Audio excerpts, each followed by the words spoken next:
In today's class, we are going to learn about exception handling. So this is a new concept. In our last class, up to our last class, we learned about what is generic class, what is generic methods, and on how inheritance can be connected with our generic class. All these things we learned in our last class, right? So from today's class, we are going to learn a new concept, which is called as exception, and we are also going to learn how these exceptions can be handled. Okay, but before going to learn about these exceptions, you need to understand, like whenever you are writing any program, you may be encountering some sort of bugs or errors in your program, isn't it or not? So these errors, or which are also called as bugs, can be mainly categorized into three types. So what are all the errors or bugs you are getting in your program? So they are mainly categorized into three types. Okay, so keep your heading, all of you. Bugs or errors are of three types.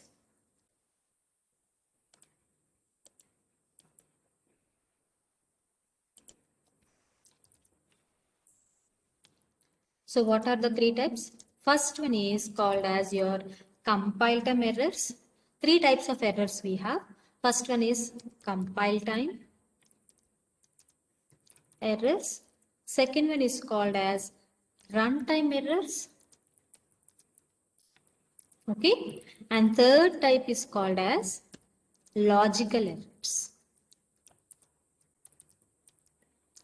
I'm repeating once again, whenever you're writing any program, you are getting some errors. So those errors are categorized into three types. What are they? Compile time errors, runtime errors, or logical errors. Okay, so what is nothing but a compile time error? Compile time error is nothing but like whenever you are getting the error, these errors are displayed at the time of compile time. What do you mean by that one? At the time of compiling, like you are converting your source code to machine understandable format, isn't it or not? So at the time of compiling your program, these types of errors will be displayed. Now, what sort of errors will be displayed? It will display the syntactical errors. So if you are writing any mistake in your syntax, okay, so syntax errors will be displayed at this types. Okay, what type of syntax errors? Let us consider you have not kept a semicolon.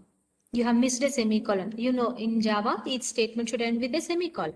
Isn't it or not? Suppose if you are forgetting to put a semicolon at the end of your statement, then that is called as a syntax error.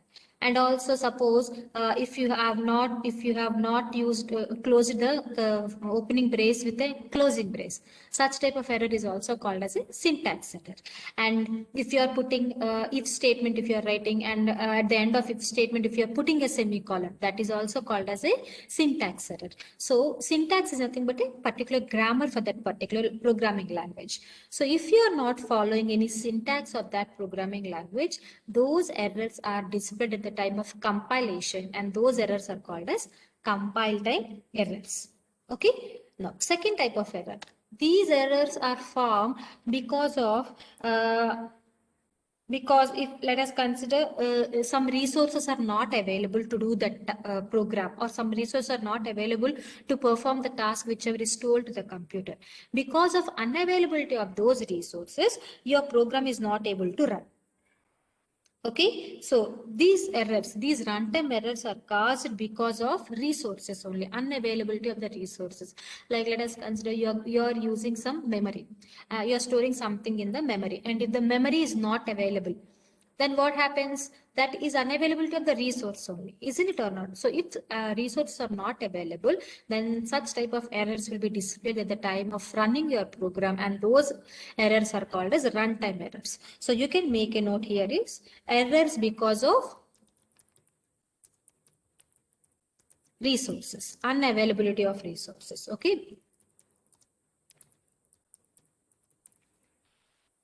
Okay, so as these resources are unavailable, these resources are unavailable, the errors are displayed at the time of executing your program. There is no syntactical error in your program, but as requested by you, such type of resource is not available to be provided by the computer. So that error is called as a runtime error.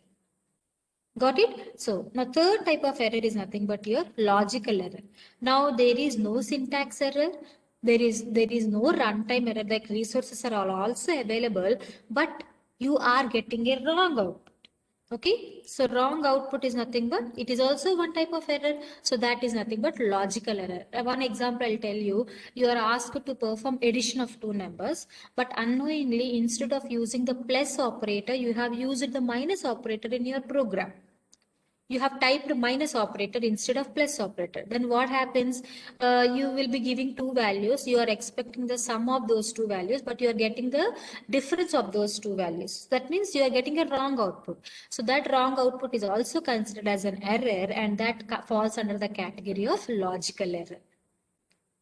Got it, all of you? So logical errors are nothing but there is some mistake in your program. That means you have wrongly coded the program.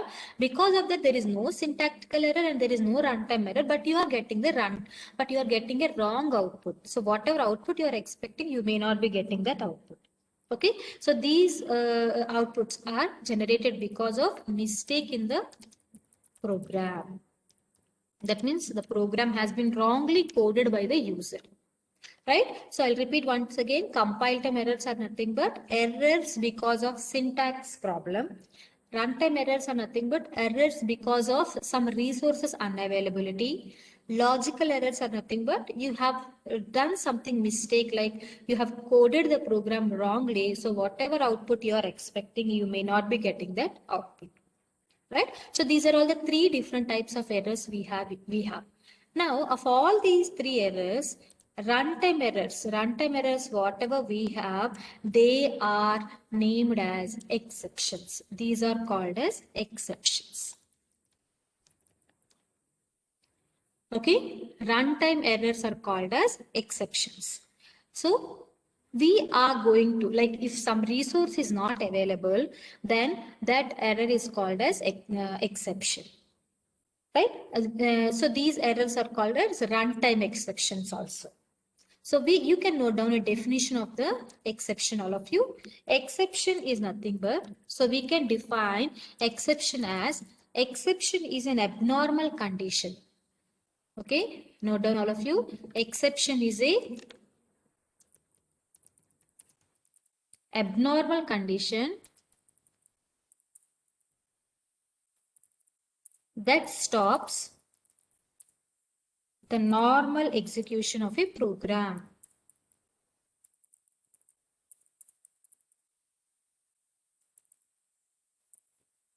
What do you mean by this one? See, if you are getting a compile time errors, it will not be converted into a machine understandable format until and unless you solve all the problems, all the syntax error. If it is a syntax free error code only, then it will be converted to a byte code. Now coming to runtime errors, even it will be compiled successfully, but it will be showing some exceptions during your time of executing your program. Then that means you are not getting your output at this time also, and at this runtime also. That means your program will be having some exceptions. So exception is defined as an abnormal condition, okay, that stops the normal execution of a program. You may be expecting, like, there is no syntax error in my program, but still the normal execution is stopped. Why? Because there is an exception, like there are some resources that cannot be fulfilled by the compiler. So that exception will be creating an abnormal condition that stops the normal execution of your program. Okay, it will stop the execution. You will not be getting the program. Let us consider one example. You have 4 or 5 lines of code in your program. There is no problem in the first 2 lines. In the third line, there is an exception. Let us consider exception is nothing but runtime error. There is a runtime error at the third line. Now what happens? First 2 lines of code output will be generated, but from third line onwards, as the exception has been generated, it will stop the normal execution of the program and it will come out of that program. So you will be getting output only for the first 2 lines of code where there is no exception. But this program will be compiled successfully, but while executing your program, for the first 2 lines of codes only, you will be getting the output. From the third line where we have got the exception, the program execution will be stopped. Are you understanding? Now, but suppose if you want to handle these exceptions, what do you mean by handling the exceptions? Even if you have an exception in your program, right? Even if you have an exception in your program, As I told you, if suppose if you have 3 lines of code, even suppose you have 5 lines of code, if you have an exception in the third line, then what happens from the third line onwards? It will stop execution of the program. But suppose even if there is an exception in your program, you want to handle the exceptions. That means you want to continue the execution of your program, then you have to handle that exception. Okay, so that is nothing but exception handling. Are you understanding what I'm telling? Even if your program is having, let me, the same example, in the third line, if you're having the error and still you want to continue the execution without stopping it, say normal execution, then you need to handle that exception.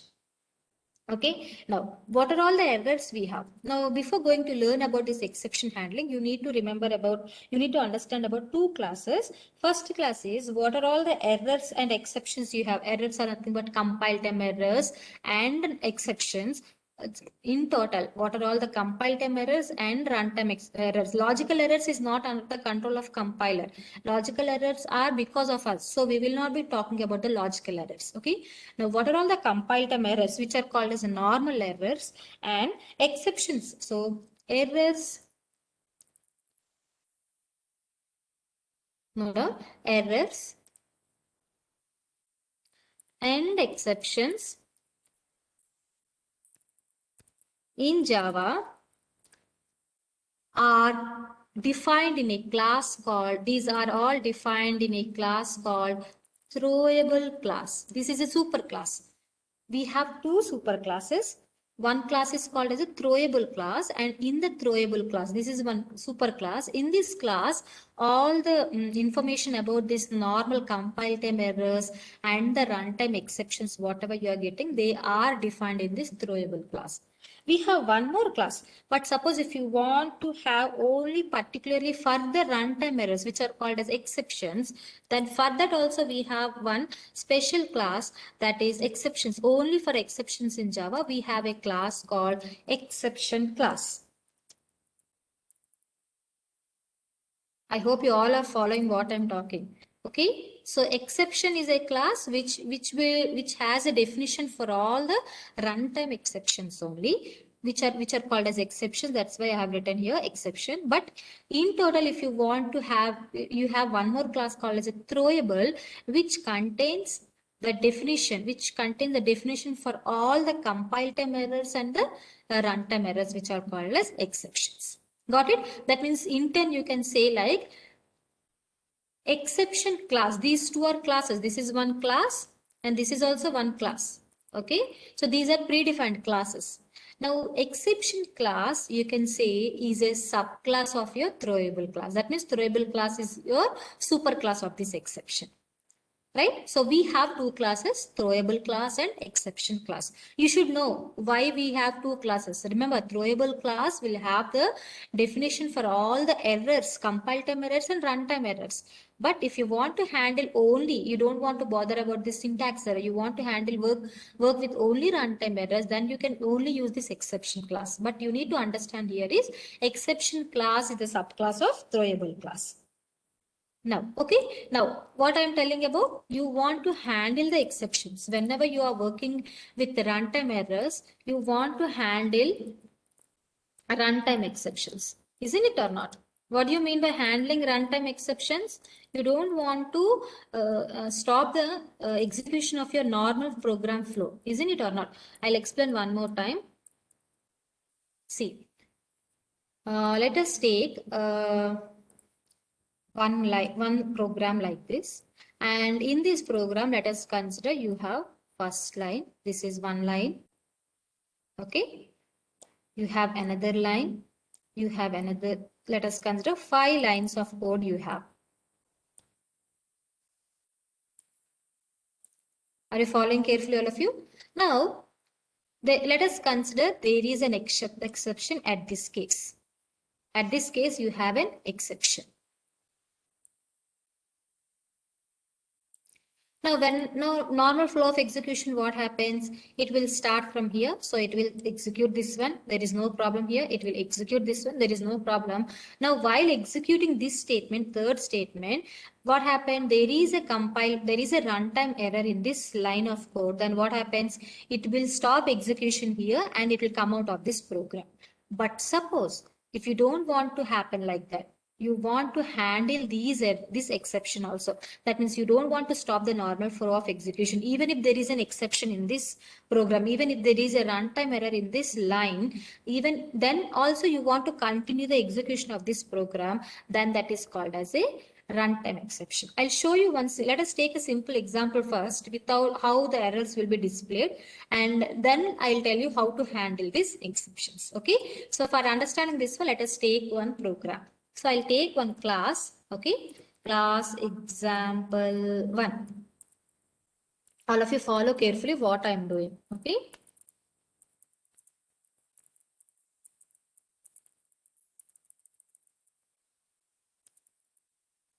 I'm taking main method.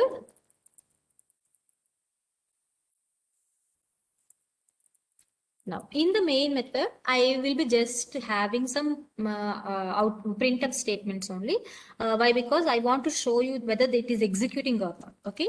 So let us have system dot out dot println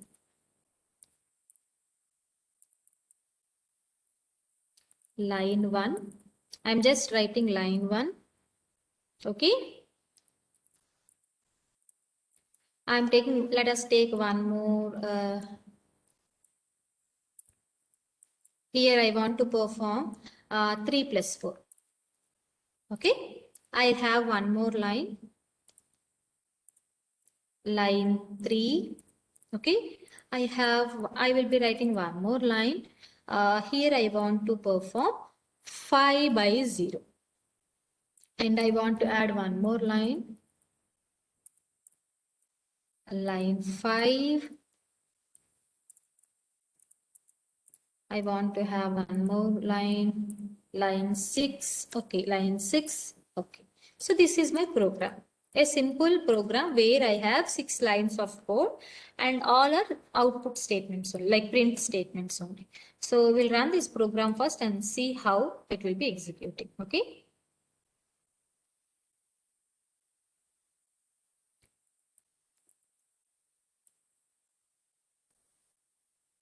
Now go to the command prompt. So what is our program?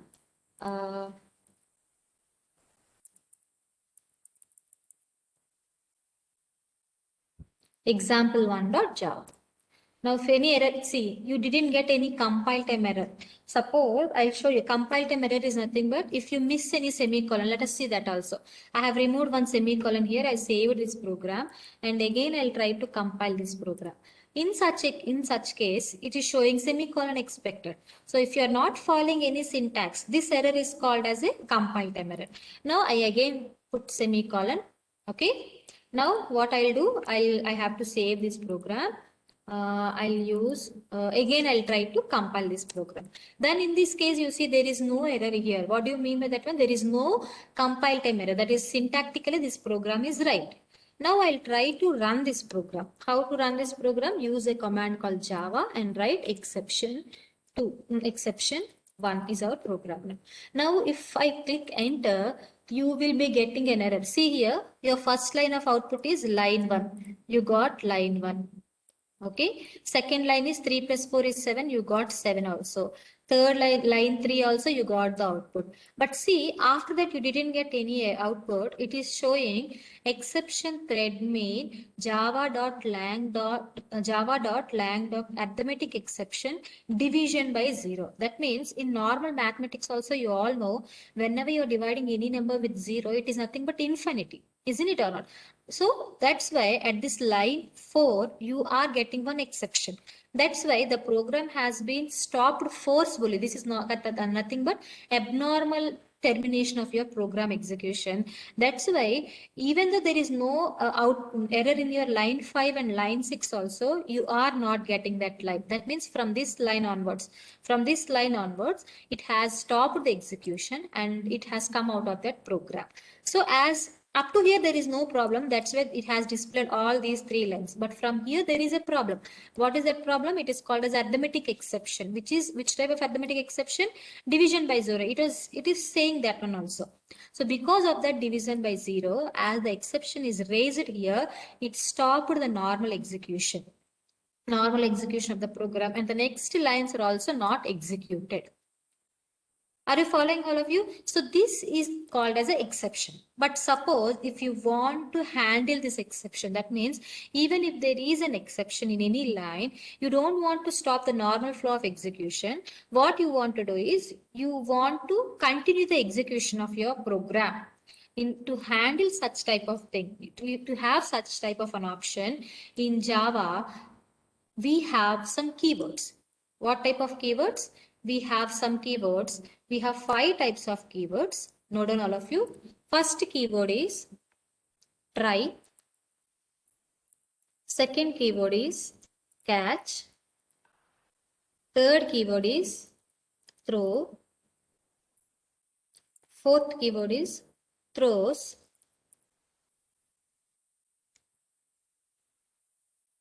And the last keyword is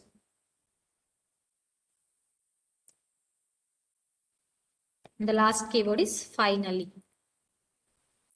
Observe here, all these 5 are keywords. What do you mean by a keyword?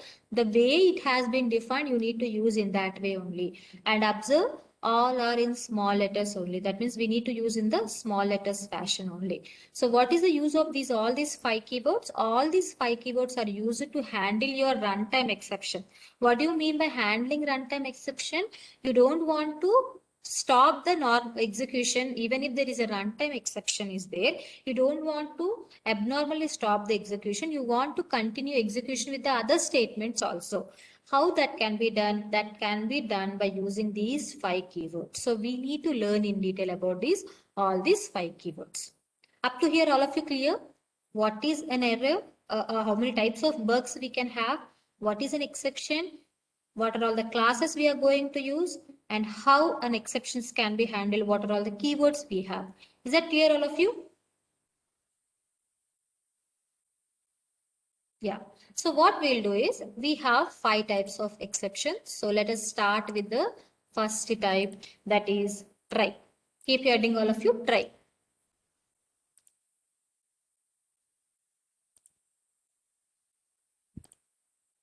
So the first type of exception we are going to learn is try. The first type of keyword we are going to learn is try.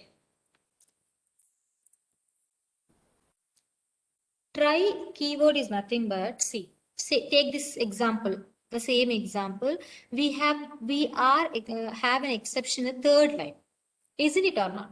Now, what we have to do is, if you want to handle your execution, if you want to handle your runtime exception, that means if you want to continue with the normal flow of execution, then what you have to do is place all the statements, whatever will be identified, like they may generate any exception. Then what you have to do is place all the statements that may generate a runtime exceptions in the try block. I'm repeating once again. If you may feel like, yeah, this block of statements, there may be a chance like it will generate a runtime exception, then place all the statements in the try block. How the syntax of the try block will be? You need to write try keyword, opening brace you need to write, and place all the statements whatever you want. Statements, whatever statements, it can be one statement or it can be multiple statements. So what type of statements you need to place? If you have a doubt like, yeah, in this block of statements there may be a chance of generating a runtime exception, then place all those statements here. Okay, so if you see, we have 5 lines of code. I think like in the third statement, I may get an exception. Then what happened? That single line can be kept here. That means only this can be placed in between try and catch, or else all these 5 lines of code you copy and paste in the try block. Understood what I'm doing? See this program. This line is generating the exception. Then what happens? Then what we need to do, it was told like place that line alone in the try block like this. Are you following, all of you? Okay. Like this you can put, or else all these lines of code you can put it in the try block. Okay, you can put the single line, or else if you don't know where you are getting the runtime exception, then what you have to do, simply copy this try block, place this try block here, and place all the statements in this try block. Very simple, that's it.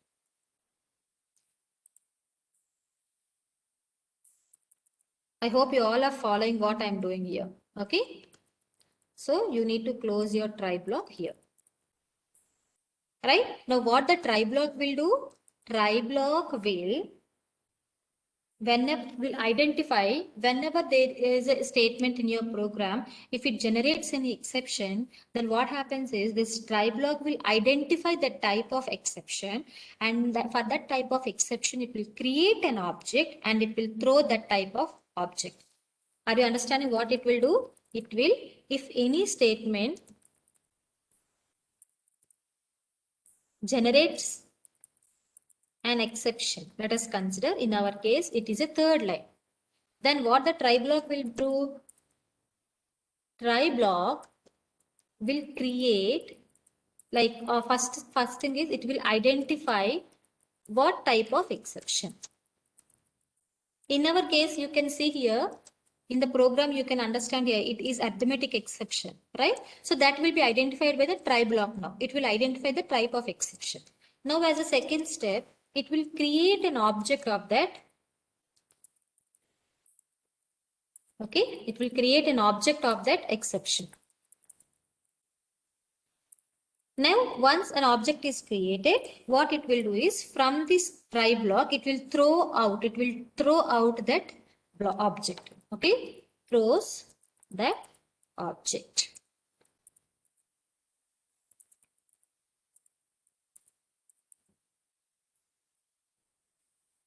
I'll repeat once again. Suppose here in our third line, the statement is generated an exception. Then what happens, as we kept all these statements in the try block, the try block will identify what type of an exception has been generated.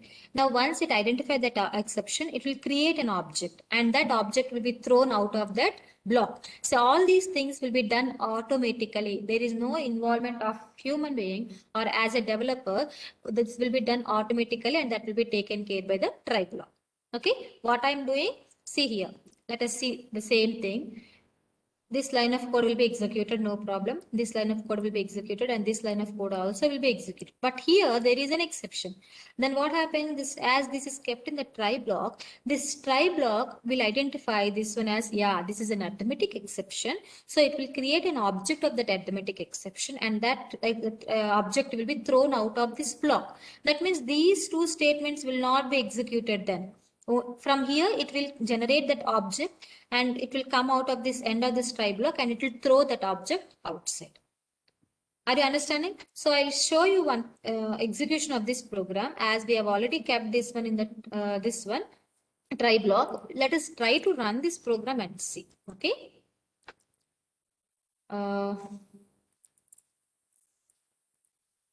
We need to compile our program. You see here.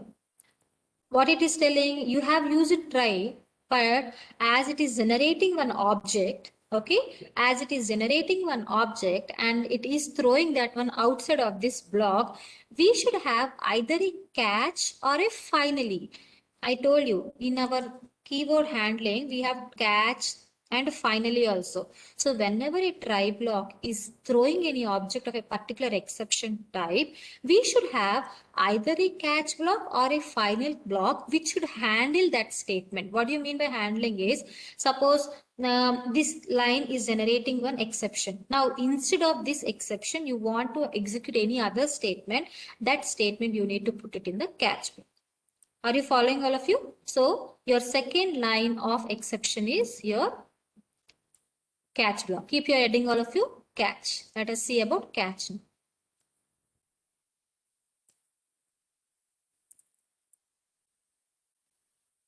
Sorry, all are small letters only.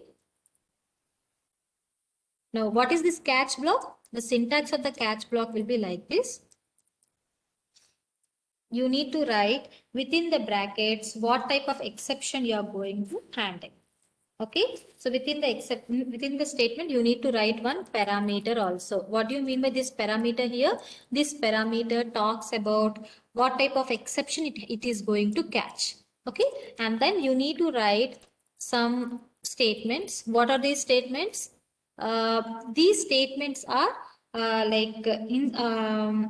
if there is an exception here, instead of executing this statement, execute this statement like that you are telling to the compiler. And remember, you can have multiple catch statements also.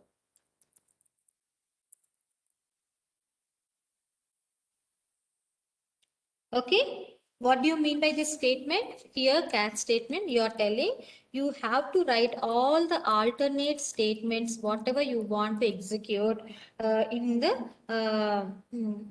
place of your exception statement. Are you understanding here? I'll show you one example. Let us take the same statement as it was told by the compiler, like we need to have catch or finally. Let us try to learn how to write the catch. Okay, so this is our try block. Now after try block, you need to write down your catch block. Okay, so let us try to write catch. As we already know, this is arithmetic exception. We will be writing arithmetic exception. I told you we need to write one parameter. So arithmetic exception, one object is created. And let us try to write one statement. Instead of like there is an exception here, then from here the object will be generated and it will be thrown, and that will be handled by this, that will be catched by this catch block. Arithmetic exception will be catched by this catch block. Instead of executing this statement, they may execute some other statement saying, like you can give a statement like you are dividing by 0. Are you following what I'm telling? When there is an exception raised here, this try block will identify the exception type, generates an object of that one, and it will throw out of this one. Whenever an object is thrown, it is of arithmetic exception. This exception will be identified, and instead of this statement will be executed. You can have one more catch block also. You can have one more. Let us consider array index this out of bounds exception. As an example, I am writing. Don't worry about this. So what is this one is, you can have multiple catch blocks. You can have catch 1, catch 2. All these are multiple catch blocks, but only one catch for one particular exception will be handled. Here it is arithmetic exception, then only arithmetic exception will be handled. Are you following, all of you? So let me write here.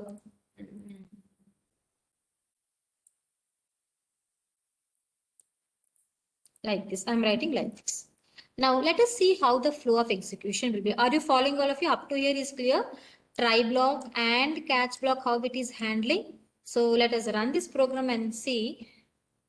Because of there is an exception here, the exception will be raised, object will be created and it will be thrown out, and it should be handled by this catch block. Whether it is happening or not, let us see. Okay. There is no error.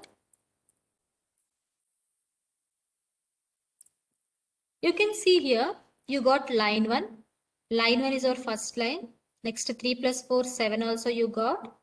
Are you all following? And then line 3 also you got. See, there is a 5 by 0. Earlier you got, because of this 5 by 0, we got an exception saying like arithmetic exception. But now, as there is an exception here, what happened? An object is created and it will be creating an object of arithmetic exception type, because you know it is an arithmetic exception. Earlier we have executed that one. Then it will be handled by this catch block, and you are expecting a line of code like, yeah, you got that one, you are dividing by 0. But you can observe here one thing is, while this is executing, it is not going back and executing these two statements. Isn't it or not? But suppose if you want to execute these two statements also, then what you have to do is keep these statements, cut these statements and place these statements after all your catch block. So any one catch block will be executed. This is not executed in your case. Now we will be getting the output of these two lines of code. Remember, once an exception is raised from one line, then the try block will hand over the control to the catch block and it will not come back again to the try block. It will not happen. Okay, so we need to execute these lines of code. So we will be writing here. So let us run this program and check again. You can see here, can you see here? Line 1 you got 7, line 3, and as we got 5 by 0 exception, instead of that statement you got, it is handled by single line of code saying like you are dividing by 0, and other two lines also you got. Right? So this is about catch block. So you need to understand here is catch block will use it to write an alternate statements to be executed in case any exception is raised in the try block. And remember, you can have multiple catch blocks also, and you can only one catch block for one exception will be raised.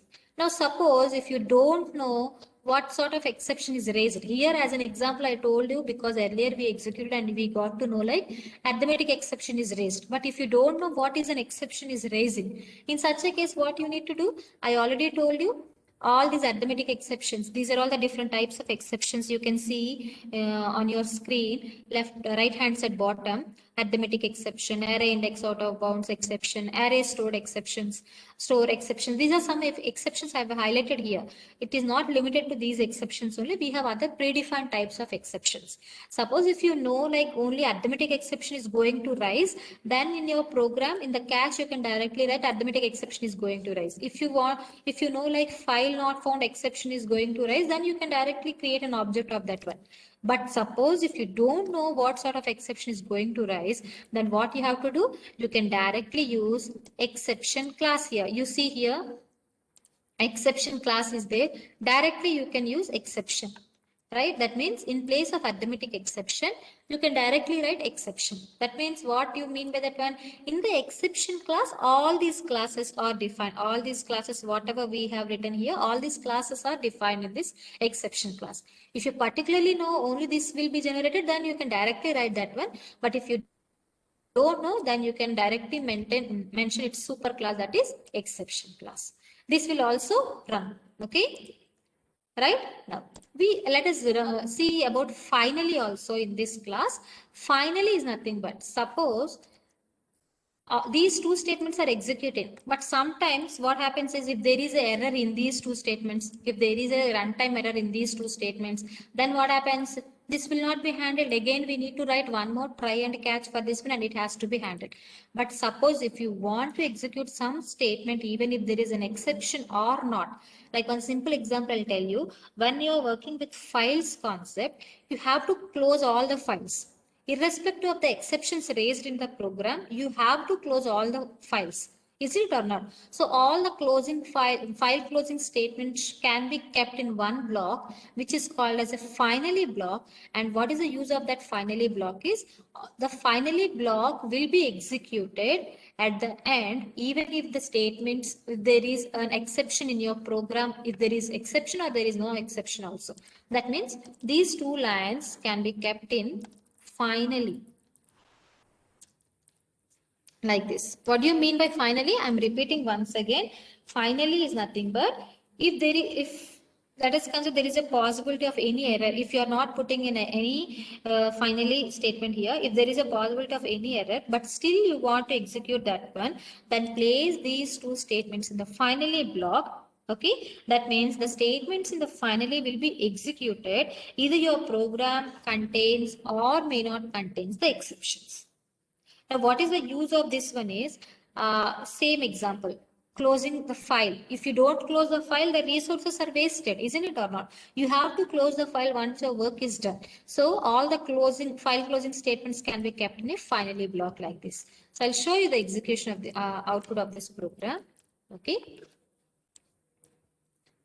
You may not be seeing any difference from the earlier output because I think, okay.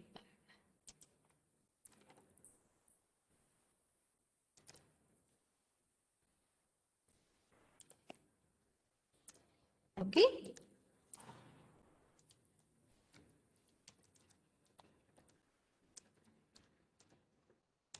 You can see here, you got line 1, 7, line 3, and division by 0, line 5 and line 6. Okay, so finally is nothing but it will be placed. All the mandatory statements which you want to execute, that has to be placed in the finally block. Right? So this is about try, catch, and finally. I hope you all are clear with this concept. All these five statements, all these five keywords, try, catch, throw, throws are used to handle your runtime exceptions. Of all these five, in this class, we have learned about try, catch, and finally. I think you all are clear with these three keywords. Try. Are you clear with this concept, all of you? Try, catch, and finally. In the next class, we'll see about throw and throws. In the next class, we'll see about throw and throws. Okay. So with this, we'll come to an end of our today's class. We'll continue again from